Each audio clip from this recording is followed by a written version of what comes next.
Hello, friends. I want to tell you a story, a true story. Back in the days, it was in the early 80s, during my clubbing days. You go to the same club every week and you see a lot of familiar faces, men and women.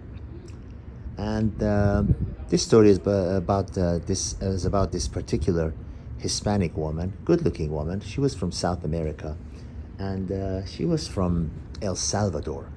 But if you're familiar with South America, they have a group of people they call Chalateca, and these people are very much light-skinned, and they really look like Europeans. They have completely, they look Caucasian. They have completely fair skin and blue-green eyes, blonde hair. They completely look like they could be from Scandinavia, or Holland or something.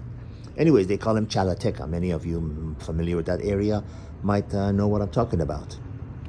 But anyways, she was just a regular, person that would frequent the same club we went to, and she had some menial job at some insurance company, administrative job, barely getting by. And as time went by, we suddenly saw her dressing better, and she was, looked like she had her act together, expensive hairdos and everything. And one time, I was in San Francisco. One of the main streets there is Van Ness, and I saw her driving a Rolls Royce. I'm going, wait a minute, what's going on here?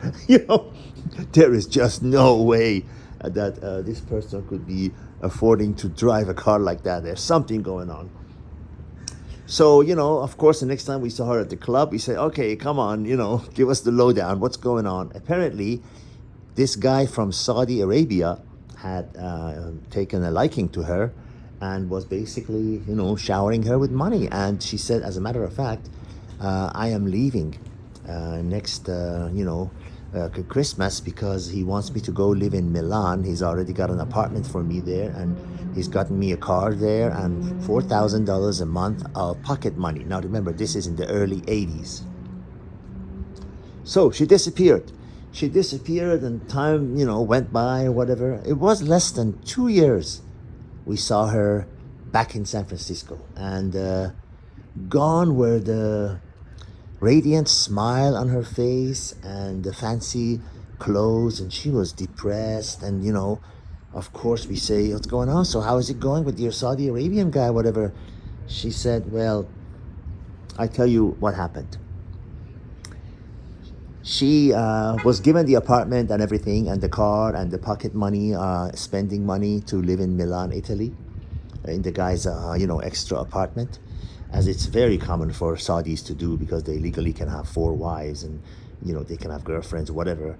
As long as it's outside of Saudi Arabia, they can do whatever they want. Anyways, apparently, our El Salvadoran girl invites the Saudi guy to a famous birthday party. She said, we've been around the world. Why don't you come to my home country? You can meet my parents and my family and my cousins and whatever. There's a big birthday party in San Salvador. He agrees, buy a ticket and goes to the party in San Salvador. And in the party, apparently, he sees one of the cousins that was much younger and much prettier, and he instantly falls for her. And basically, to make a long story short, on the flight back from El Salvador back to Milan, he tells her that, it's been great knowing you, it's been great having you, but I can't see you anymore, and you have to move out of the apartment at the end of the month. Now there's like 6 days left to the end of the month. It was only later on that she realizes that during the party, he had met her and pulled her into a corner and told her that, hey, I really like you. And, the same story. I'm going to put you in my apartment in Milan, Italy, and I'll pay for everything, and the car and pocket money and all that. And, is this girl going to refuse?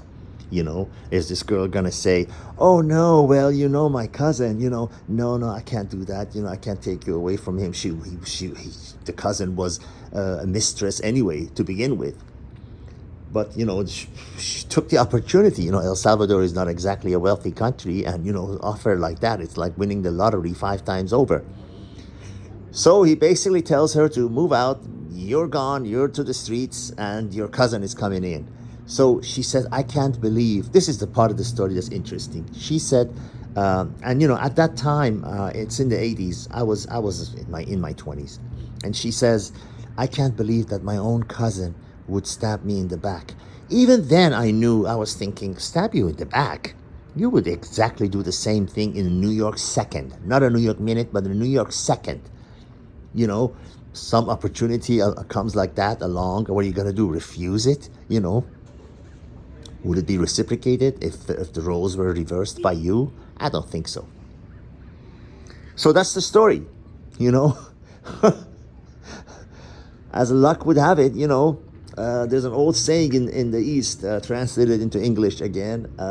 It says, what comes from the wind is also taken away from the wind. It really is trying to say that if you earn something easily, you could just as easily lose it.